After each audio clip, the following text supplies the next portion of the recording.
Olá, estamos em mais um vídeo do canal.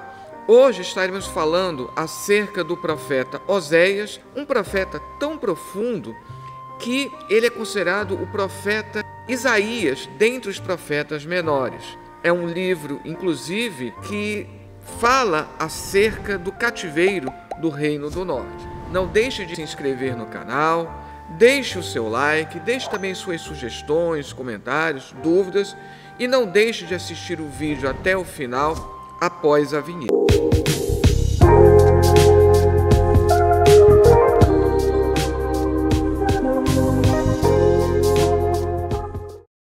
A mensagem de Oséias era centrada na quebra da aliança do povo de Israel com Deus.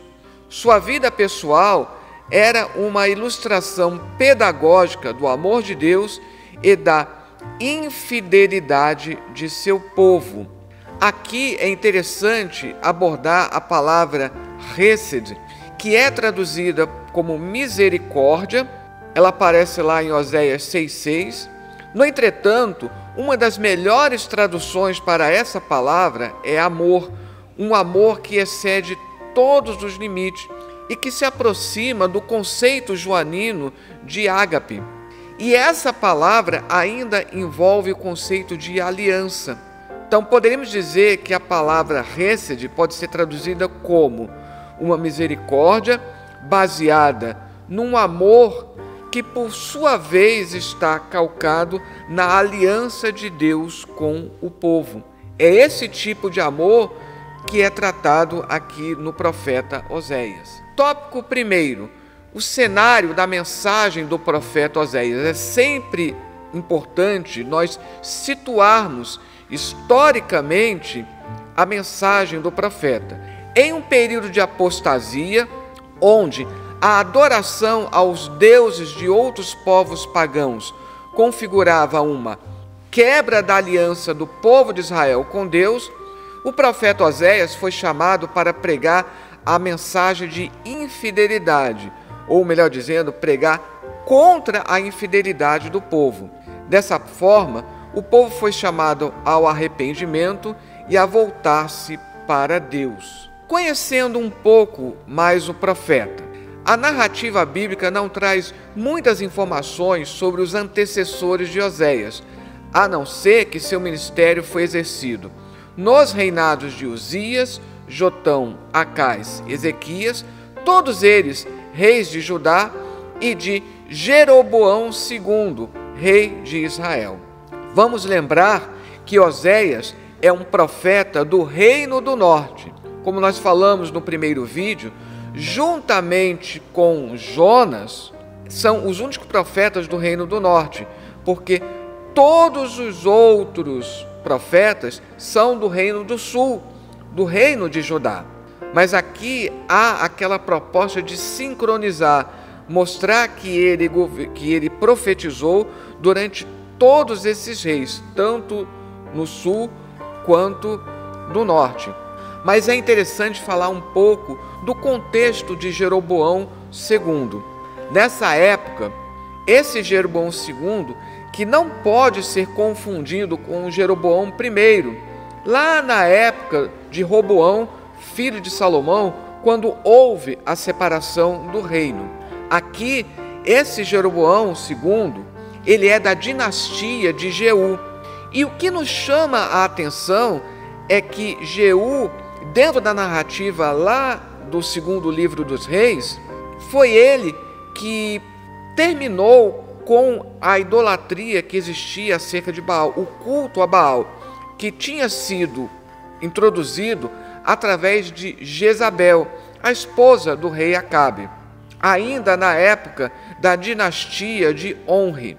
Jeú, então, ele inaugura uma nova dinastia e também a proposta de um novo período, porque ele elimina a idolatria, o culto a Baal. No entretanto, como nós podemos ver aqui pelo contexto de Oséias e depois vamos ver de Amós, que não é do Reino do Norte, ele é do Reino do Sul, porém ele é enviado a profetizar para o Reino do Norte, pegando o contexto desses dois profetas, percebemos que o povo, infelizmente, tinha retornado e com força à idolatria, ao culto a Baal. Agora, se do ponto de vista espiritual o povo estava extremamente decaído, economicamente o reino nunca esteve tão bem. Pesquisas arqueológicas mostram que a época de Jeroboão II é a época mais esplendorosa do reino, que é comparável, inclusive, ao que se descreve acerca de Salomão, para vocês terem uma ideia. E isso é demonstrado lá em 2 Reis 14, 25, na profecia de Jonas. Mas depois, quando nós falarmos do profeta Jonas, vamos falar sobre isso novamente. Mas ali demonstra como Deus está confirmando economicamente, politicamente, todo esse poderio. O povo, então, do ponto de vista econômico, nunca esteve tão bem, mas espiritualmente ele se encontra num momento extremamente ruim. E é esse contexto que nós vemos em toda a pregação do profeta Oséias. Foi contemporâneo do profeta Isaías e possivelmente também dos profetas Amós e Miqueias. O que muitos estudiosos apontam é que Amós foi o primeiro profeta escritor, então ele teria antecedido tanto Isaías quanto Oséias e Miqueias, mas a diferença de tempo não teria sido tanta assim. Por isso que se coloca eles como contemporâneos ou quase contemporâneos. No caso de Amós, ele veio um pouco antes, mas como nós não sabemos o quanto antes, então fica essa dúvida. Seu ministério prosseguiu por um período de aproximadamente 40 anos ou mais. É o que nós podemos deduzir quando mostra todos os reis do sul durante os quais Oséias profetizou. Contudo, não há consenso entre os comentaristas, já que nós não temos exatamente a duração desse tempo de profecia. Ele viveu numa época de turbulência na política interna e no cenário internacional. Aqui, aproveitando a introdução ao estudo do Antigo Testamento, de Esdras Costa Bento e Reginaldo Leandro, da CPAD. Quais as informações que nós podemos complementar aqui? Oséias era filho de Beeri e profetizou para Israel no Reino do Norte. Não há citação a respeito de seu chamado ao ofício profético. Não são todos os profetas em que nós temos essa descrição acerca da chamada profética. Nós temos de Amós, nós temos de Isaías, temos de Jeremias, mas no caso de Oséias, não temos. Então, não sabemos como, quando começou o ministério profético de Oséias. Como dissemos antes, pela descrição do período dos reis do sul, foi um longo período de profetismo. Mais informes do livro nos permitem saber algo sobre a sua personalidade.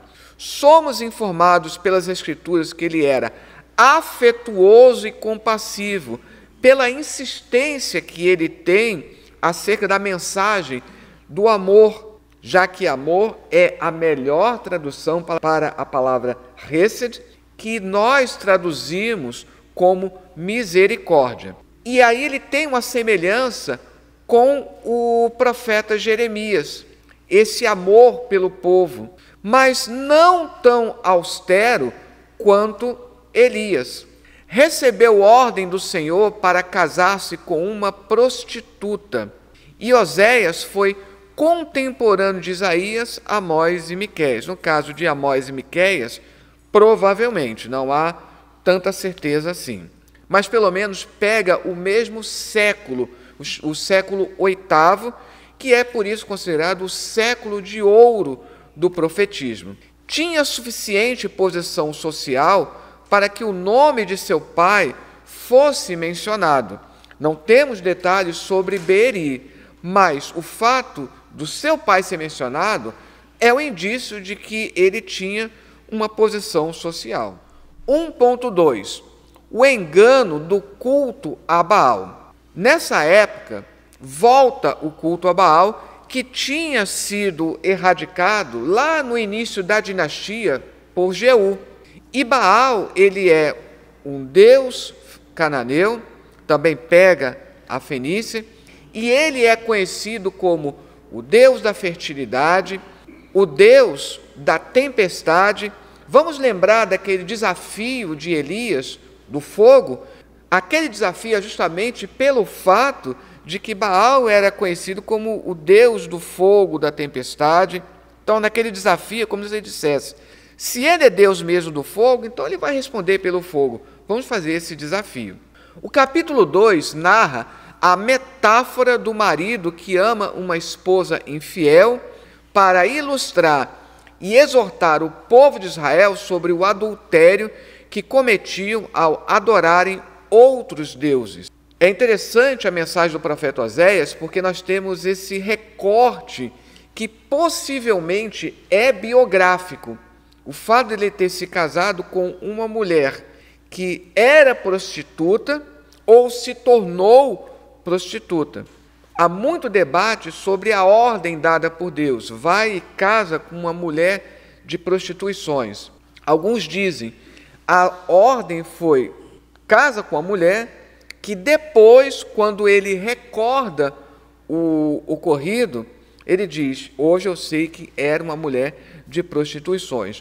O tipo de prostituição também é muito debatido, porque talvez ela fosse uma prostituta cultual, porque era muito comum nesse culto a Baal. Então ela não seria uma prostituta, digamos assim, que vendesse o seu corpo, vamos colocar assim.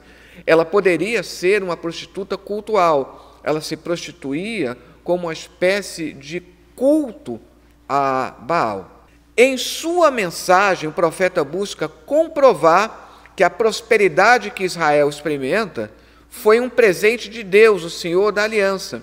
Porque já que Baal era considerado o deus da fertilidade, o que estava acontecendo era isso. Como o reino estava prosperando como nunca, eles estavam creditando toda essa prosperidade a Baal. E aqui o profeta Oséias quer mostrar que toda essa prosperidade ela vem do Senhor e não de Baal. No capítulo 3, o profeta narra sua experiência em que Deus o manda se casar com uma mulher adúltera. Essa narrativa do profeta, com a metáfora do seu casamento, simboliza o conflito entre a adoração ao Deus de Israel e as práticas da religião cananeia, particularmente o culto a Baal. Uma coisa que nós devemos salientar é, não sabemos se o casamento dele é apenas simbólico, se ele realmente se casou com uma mulher adúltera. A maioria dos estudiosos, comentaristas, tende a compreender que sim, ele efetuou o casamento, mas que ele só descobriu posteriormente que ela era uma prostituta. Mas a questão da metáfora, ela é bem saliente. Existe essa metáfora. E essa metáfora que é mais importante para compreender a mensagem do profeta Oséias. Porque esse casamento, ele simboliza a infidelidade do povo para com Deus. Já que a metáfora do relacionamento entre Deus e Israel, essa metáfora, através de um casamento, ela é forte. Vamos lembrar do livro de Cantares. Então aqui Oséias fala de uma infidelidade. Da mesma forma que a esposa foi infiel a Oséias, simbolicamente há uma aliança, um casamento entre Deus e Israel, e o que Israel está fazendo quando está adorando outros deuses é uma infidelidade cultual.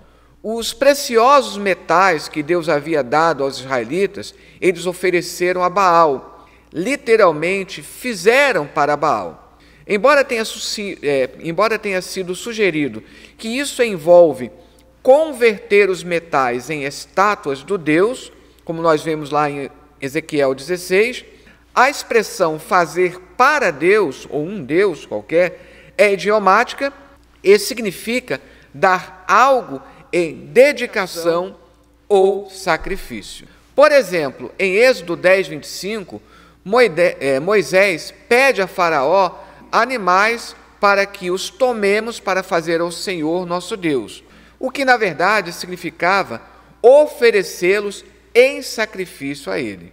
Então, na sua perversão, Israel não apenas omitiu seu agradecimento ao Senhor pela bondade dele, mas eles o insultaram profundamente ao agradecer a outro Deus e ao dedicar as dádivas que haviam recebido a outra deidade. Eles precisavam agradecer ao Senhor, o Deus de Israel, e estavam acreditando a uma divindade estrangeira, a um falso Deus. Essa é a falta de gratidão do povo. 1.3. As consequências da infidelidade de Israel.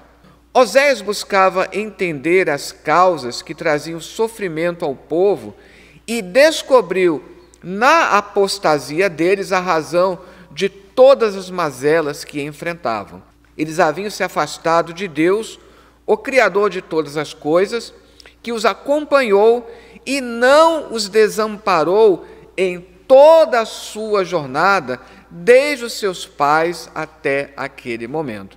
Por isso que lá no capítulo 12, Oséias vai fazer um balanço de toda a caminhada, desde os patriarcas, ressaltando Jacó, falando justamente sobre isso. O profeta, totalmente engajado em sua realidade social, política e religiosa, buscava alertar seu povo para o perigo do engano de seus líderes religiosos. Por isso, sua mensagem foi uma dura crítica à sociedade que usava a religião como pano de fundo para atender seus próprios interesses. Então, um povo que estava mesclando, desde Elias, que há essa reclamação, de que eles estão misturando o culto genuíno a Deus com o culto a Baal. Eles se apresentam como hiper-religiosos, mas eles usam a religião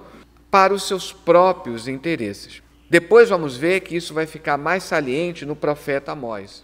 Aqui o comentário de Champlin. Eu não coloquei aqui nem o volume, nem a paginação, porque recentemente há uma nova edição que mudou a quantidade de volumes e também mudou a paginação. Mas, de qualquer maneira, nós temos ali em Champlin, um profeta ou sacerdote não podia tomar como esposa uma mulher prostituta, sobretudo se ela continuasse praticando a sua, entre aspas, arte. Por isso que muitos comentaristas entendem que a ordem dada por Deus foi para ele se casar e que somente posteriormente é que ele descobriu que ela era uma prostituta, ou que ela se prostituiu depois, durante o casamento. Portanto, é assunto de discussões se a esposa de Oséias já era uma prostituta ou se ela se prostituiu depois de ter se casado com ele. Este versículo, considerado isoladamente, subtende a primeira possibilidade. Champlin defende a ideia de que ela já era uma prostituta, mas, mesmo assim, abre-se a possibilidade de ela ter, até por motivos óbvios, ter ocultado isso de Oséias. Encontramos aqui uma ordem altamente irregular, dada pelo próprio Adonai, ou pelo Senhor. Todas as regras deveriam ser quebradas. Esse homem santo deveria buscar uma prostituta, ainda praticante, para tomá-la como esposa. Através de tão estranhas circunstâncias, seria ensinada uma lição objetiva espiritual. A nação de Israel era essa prostituta adúltera e Adonai, o Senhor, era seu marido. Essa é a lição mais importante. Independente do contexto real que envolve o casamento de Oséias, há esse simbolismo. O Senhor Deus é o esposo e Israel é a esposa. E Israel, enquanto esposa, ela se tornou infiel. A interpretação dos acontecimentos na vida pessoal de Oséias tem causado extensas discussões no meio dos intérpretes estudiosos das Escrituras sobre a literalidade ou alegoria do texto. O drama familiar do profeta deve ser compreendido como literal ou alegórico. Como nós já pudemos falar, vários comentaristas vão dar várias opiniões acerca disso. O importante, como eu já salientei, é que existe uma mensagem, sim, simbólica, envolvendo o povo. E essa é a mais importante. Independente da alegoria do casamento de Oséias, independente se ele já sabia se ela era prostituta ou não, o mais importante é essa comparação com o relacionamento do povo com Deus. 2.1. O casamento de Oséias, o retrato da infidelidade de Israel. Isso é o mais importante. É essa a essência da mensagem do livro. A peculiaridade do livro de Oséias reside no fato de que Deus usa o casamento e a infidelidade como figuras antagônicas para denunciar a infidelidade de seu povo. O adultério não deve estar presente em nenhum relacionamento, ainda mais em um relacionamento baseado no amor e na aliança. Quando a vida espiritual é marcada pela infidelidade a Deus, todos os outros relacionamentos certamente estão em risco. A decadência espiritual precede a decadência moral. Essa questão do casamento de Oséias, simbolizando o casamento entre Deus e Israel, vai ser aproveitado também no livro de Cantares, de forma poética. Embora alguns tenham tentado obter informação sobre Gomer, lá do capítulo 2, o foco aqui está claramente em Israel como a esposa do Senhor. E é arriscado tentar reconstruir qualquer coisa sobre a vida de Gomer com base nessas seções. Devemos reconhecer que simplesmente não somos informados sobre o que houve com ela no intervalo entre os capítulos 1 e 3. Existem até dúvidas se a Gomer, que é mencionada lá no capítulo 1, depois no capítulo 3, se caso se trate da mesma esposa ou de uma outra. A maioria entende que está falando da mesma. 2.2. Os filhos de Oséias e as mensagens de Deus. Aqui nós temos um ponto muito importante. Os filhos, eles têm nomes simbólicos e todos esses nomes vão transmitir uma forte mensagem. Os 3 filhos de Gomer e Oséias traziam em seus nomes mensagens de Deus para o povo. Jezreel, Lo-Ruhama, ou como é no hebraico, Lo-Ruhama e Lo-Ami. E é interessante que, além de transmitir a mensagem, a maneira como ele vai dando nome a esses filhos nos dá a impressão que ele foi descobrindo paulatinamente que havia uma traição envolvida. Alguns comentaristas pontuam isso. Propositalmente, a mensagem contida nos nomes revelava o crescente descontentamento de Deus para com o seu povo, mas também transmitiam esperança, amor, restauração e renovação. Vamos ao primeiro nome, Jezreel, no hebraico Israel, que significa Deus semeia.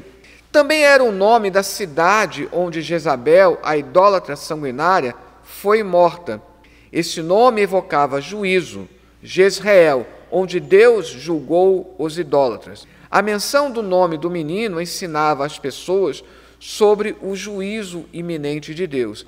E também é uma repreensão, porque aqui está veladamente condenando o excesso de Jeú.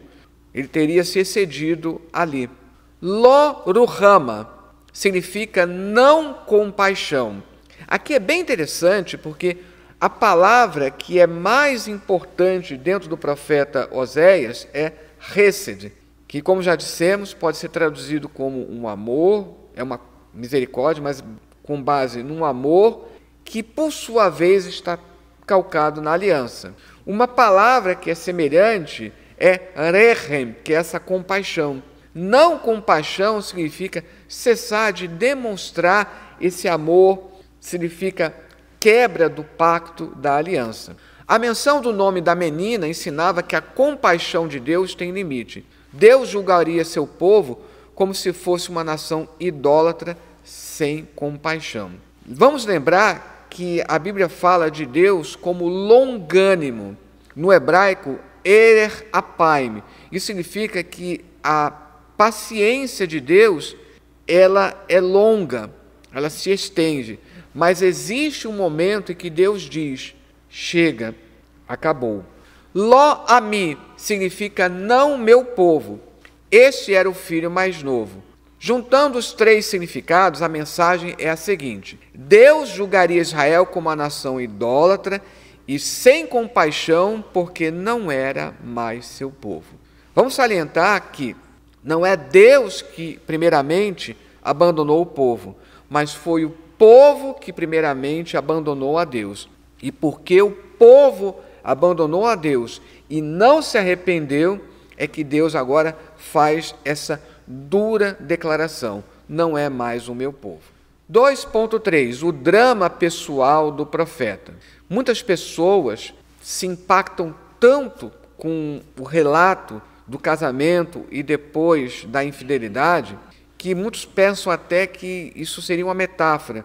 Mas o que o texto bíblico leva a crer é que houve sim um casamento, e havendo casamento e se consumando a traição, e já que são 3 filhos, uma traição que aconteceu em 3 momentos distintos, isso fala de um drama pessoal do profeta.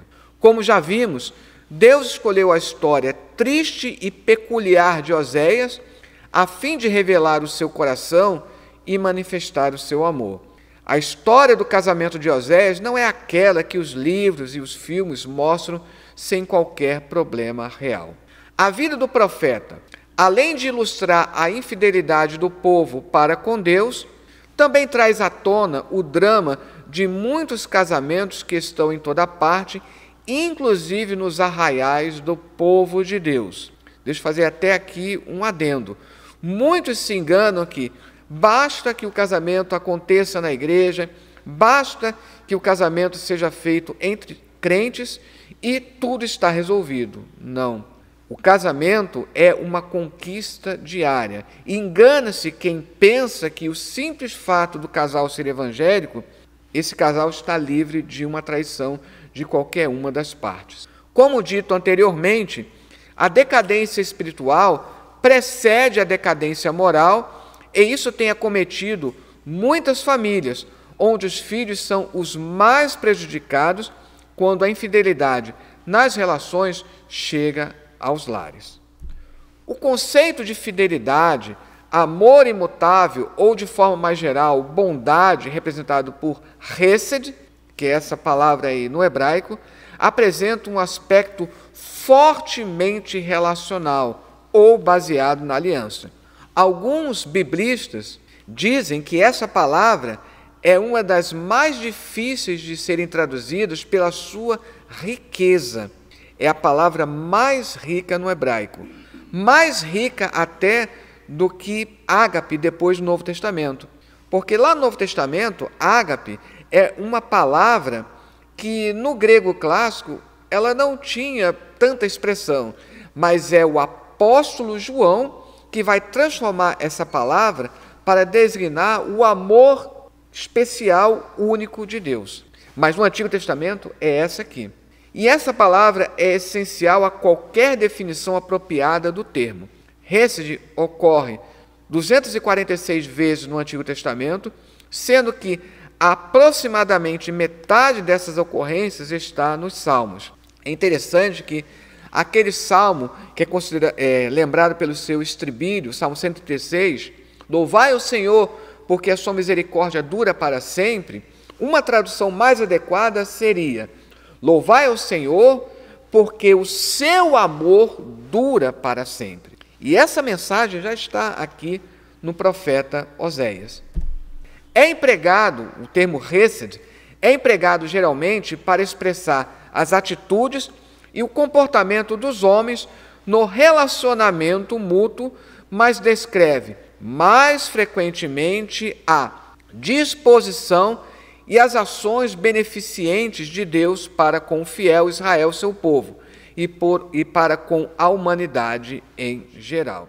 A história do profeta Oséias nos ensina sobre os limites do amor e o que está para além de suas fronteiras. Faz-nos pensar sobre até onde é possível amar alguém. Oséias ilustra uma metáfora do que é o verdadeiro amor, um amor que supera as expectativas humanas, um amor que tudo sofre, tudo crê, tudo espera e tudo suporta. Lembrando daquela passagem de Efésios, capítulo 5, quando ali compara o amor entre Cristo e a igreja, a união entre o marido e a mulher, embora muito se pense sobre o livro de Cantares como um todo, ali poderia haver um que nós chamamos de eco, uma coisa bem sutil acerca da mensagem do profeta Oséias. Então, ali em Efésios, capítulo 5, é como se estivesse mesclando não somente uma menção ao livro de Cantares como um todo, como também a mensagem aqui do profeta Oséias. 3.1. O extraordinário amor de Deus. Apesar de tanta infidelidade, idolatria, violência, ainda depois de conscientemente rejeitarem a Deus, o chamado amoroso de Deus se fez ouvir através da mensagem do profeta. E aqui está um dos versículos mais belos aqui dentro desse livro. Oséias 14:1. Converte-te, ó Israel, ao Senhor teu Deus, porque pelos teus pecados tens caído. Uma outra maneira de traduzir é: volta, ó Israel, para o Senhor teu Deus. Havia um futuro de prosperidade reservado para os remanescentes fiéis após o exílio.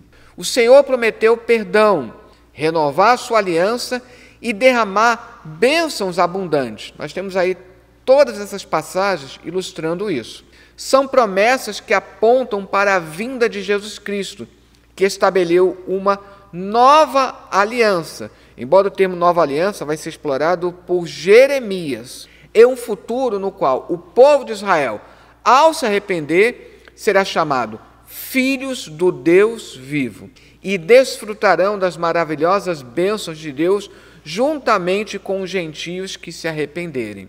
Então, lá no final do capítulo 1 diz: mas aonde vocês eram chamados, não meu povo, vocês serão chamados filhos do Deus vivo. E é essa passagem que é aproveitada lá pelo apóstolo Paulo em Romanos capítulo 9. Ele permaneceu sendo o Deus deles e não desistiu completamente deles. Isso é o que Oséias salienta. Quando Oséias pronunciou essas palavras, ele ainda considerava a possibilidade de um arrependimento pessoal de algumas pessoas no meio daquela comunidade sitiada. Embora Oséias esteja profetizando ainda no momento em que Israel está no auge, Oséias já está advertindo do perigo do exílio, o perigo do cativeiro, que será consumado poucos anos depois, quando Samaria será tomada pelos assírios. Porque nós temos que lembrar desse contexto. O primeiro a ir para o cativeiro é o reino do norte, pelos assírios. Depois, mais de 100 anos depois, é a vez de Judá ir para o cativeiro da Babilônia. Da mesma maneira que Jeremias está advertindo para evitar o cativeiro da Babilônia, da mesma forma Oséias está aqui advertindo o povo acerca desse cativeiro. 3.2. Um chamado ao arrependimento. O livro de Oséias relata uma história de amor com detalhes constrangedores que passam longe de uma relação baseada verdadeiramente no amor e no compromisso. Com base nisso, faz clamores agonizantes e cheios de angústia ao reino de Israel, diante de uma situação de terrível apostasia. A dor do profeta ilustra a dor do próprio Deus. Nisso, ele se aproxima de Jeremias. Assim como o profeta ansiava trazer de volta sua esposa adúltera, livrando-a da degradação moral e do pecado, da mesma forma, Deus ansiava trazer para junto de si o povo de Israel. Daí esse versículo de Oséias 14, logo no versículo 1. Volta, ó Israel, ao Senhor teu Deus, porque pelos teus pecados tens caído. Jesus utilizou Oséias 6,6 para ilustrar o que significa verdadeiramente o arrependimento, o qual não deve ser um mero formalismo, e sim um sentimento sincero proveniente do interior e não do exterior.